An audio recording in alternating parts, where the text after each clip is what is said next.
we are back. Here we are. Nice. Yes, we got 27 minutes left to go before we are evicted Yeah. until next week is 6 o'clock. Yep. And Celebrating our Friday. right, Rev, Friday. you got at me this week to tell me about you were hearing about a lot of the Yeah. programs Yeah. here in the city of Gary, and I'm pretty excited to hear that these things are going on. Well, last year, of course, thanks to the pandemic, pretty much everything was shut down. Yeah. And then on top of that, so often we hear about how great things used to be, and now there's really nothing going on for the kids. I've heard so many times people call in and say, like for example, regarding the parks, that we don't need to worry about the parks because nobody's playing in them. Mm-hmm. Well, this summer there are things going on for the kids. The school district has summer education programs going on, which I think is great because, we want our schools to do better. And, again, the way that that's measured is the test scores. And so this summer, the school district is got some stuff going on let's see, at Banneker, at Glen Park Academy, at Westside Leadership Academy. They've got sessions going on from June 7th through July 1st, and then July 6th through July 24th at Westside for the high school kids. And they're providing breakfast and lunch.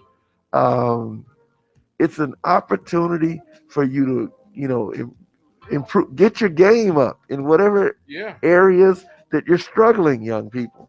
Not only that, also, let's see, the Gary Cultural Historical Society is doing a summer enrichment for learning program over at St. John's.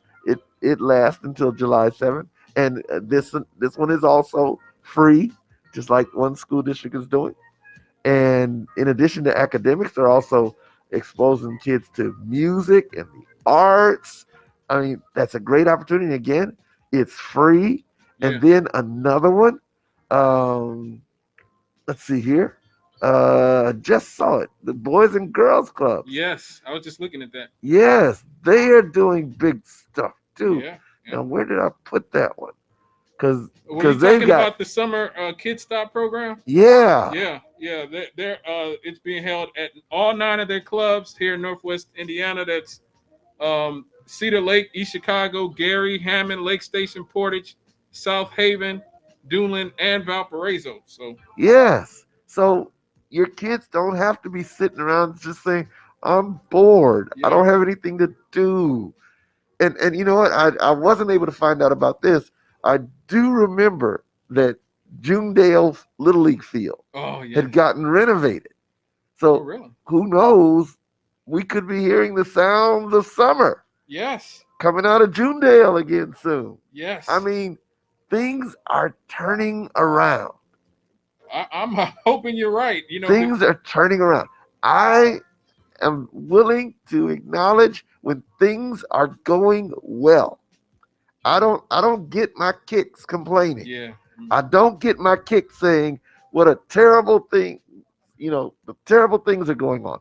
I love being able to say, here's something good that's happening. Right. Because I know there's some people, there are some people who aren't happy unless they're unhappy. Yeah. And then that tends to be in our field in media, in news, there tends to be a certain level of miserableism in that. And I remember during the last election cycle during 2016, I had just started here right before that, and I remember when the race between Bernie and Hillary was going on, and then between Hillary and Trump. I say that was one of the most stressful periods of my life. That was such a stressful time, staying abreast of what was going on in the media, being enmeshed in what was going on CNN, MSNBC, in the newspapers, arguing with people in your family, arguing with people about politics. That was so stressful. And then ultimately, I just had to say, look, all these people are going to be okay, whether I am or not. On some level, I love my music. I'm gonna have to, listen to music. I'm gonna have to do it. It takes for me to somewhat disconnect from this stuff because I'm glad that you guys listen to this show. Every Friday, 6 to 8 p.m. And I'm glad you listen to Issues and Answers every other day. But to stay enmeshed in news is depressing. And like you said, there's a lot of people who like staying in that sort of that miserable mind state, but it is not healthy. Sometimes you got to disconnect from the news. You got to disconnect from what's going on and just go outside. And I'm glad you brought up these things about the summer program. I'm seeing kids outside for the first time in years, Rev. I saw kids on my block outside playing baseball in the street for the first time in probably about 15 or 20 years. Man. Right. I'm seeing kids outside shooting hoops for the first time. I think this pandemic, if there's a good thing about it, a lot of people have realized how much they miss playing basketball. A lot of these kids missed playing basketball, missed playing baseball, missed riding their bikes because of COVID. They missed all this stuff. And now I'm with you. I think a lot of people, especially young people, a lot of kids are just saying, you know what? I want to go swimming again. Like me and my friends used to go down to Lake Michigan because I grew up in Miller. And we used to go down to Lake Michigan and to the Lake Street Beach and go chill out by the beach there when I was younger. Those type of things I wasn't seeing kids doing. I think they're going to start doing it again, right? Yeah. Yes, indeedy. I mean, because, look, we live in an area where the weather is beautiful now. Yeah. It's not hot and dry. People talk about living in places like Las Vegas. Your kids can't play outside in the summertime in Las Vegas. Oh, they catch a heat stroke going outside to play out there. Right. They gotta wait until it's dusk. Yeah. They go outside and play for about an hour. Right. Then they gotta skittle back in because now it's dark outside. Yeah. They can't play. We are blessed to be here, and we allow ourselves to become convinced that we're cursed. Yeah. We live in a beautiful area, and we allow ourselves to have it bashed into our head that we live in a terrible place. Right. Yeah. How many times do you hear the word scary Gary before you start buying into it? Oh God. I just got back from Fort Wayne. When I say I'm serving in Gary, Indiana, people initially look at me with pity because of the things they've heard. Yep. And so then I spend the next 5 or so minutes talking about the great things that are happening here in Gary and the things that we're doing and the direction that things are going. And first their eyes get big, like they can't believe that it's possible. Well, you know what? To him that believes, all things are possible. To him that believes.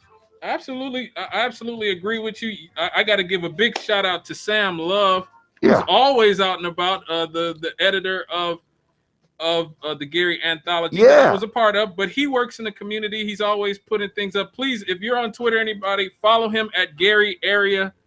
That's at Gary Area on Twitter. He's always out in nature. He's always out in the community. Yeah? Yes, he's always out in nature, always out in the community, always helping to clean up the community, always helping to do stuff. So yeah, definitely go out and see Sam Love if you're into that type of stuff. You're into planning and stuff like that. He's your guy. But there's always been people like that around in the city of Gary. One thing that worked. Wait a minute, what's his Twitter thing? At Gary Area. Okay. It's one word. At Gary Area. Gary Area on Twitter, and I think he posted some stuff just today about what he was doing. Some of the things he was doing. But yeah, there's always been people like that. Because I bought his book. Oh, really? Yes, I did. I'm sure you'll be happy. I'm sure you'll be happy about that. I bought that book. So I supported the mission. Yes. Now, you know what? Oh, well, you know what? He your boy, though. Because it says go White Sox. Oh, yes. But I ain't going to hate on that. Hey, look, the White Sox and the Cubs are both good for the first time. I can, and how long? And so maybe this will be a year, a post-pandemic year. So yeah, he's going to be in Michigan City next Saturday at the Walker Street Park, where there's going to be learning about composting. All right. He was out at the Mystical Gardens a few days ago at 24th and Buchanan, helping out there with the medicinal plants that they're growing out there. Mm-hmm. I don't think it's weed. Okay, so there are other medicinal yes. plants besides weed, people. Yes. Oh yeah. He just tweeted about the Acts of Love Volunteer Day, which is tomorrow between 10 and 4 at for June. It's a Juneteenth fundraiser and celebration. Okay.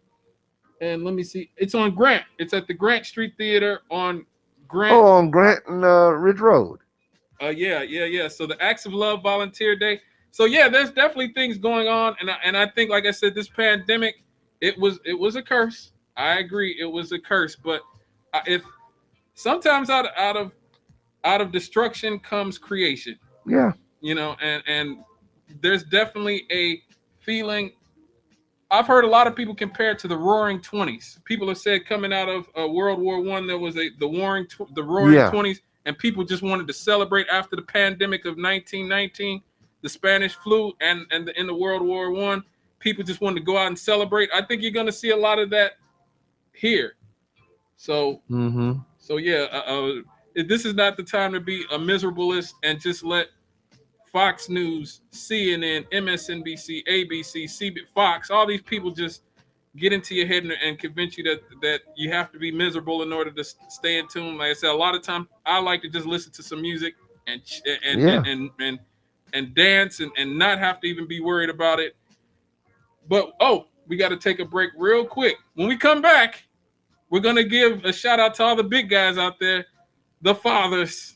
I know you. Yes. I'm sitting across from one. I'm not one, but I'm sitting across from one. So this next segment is for you, Reverend Campbell, and everybody else who's a father, including my father, who I'm sure is not listening. Okay, we'll be right back after this.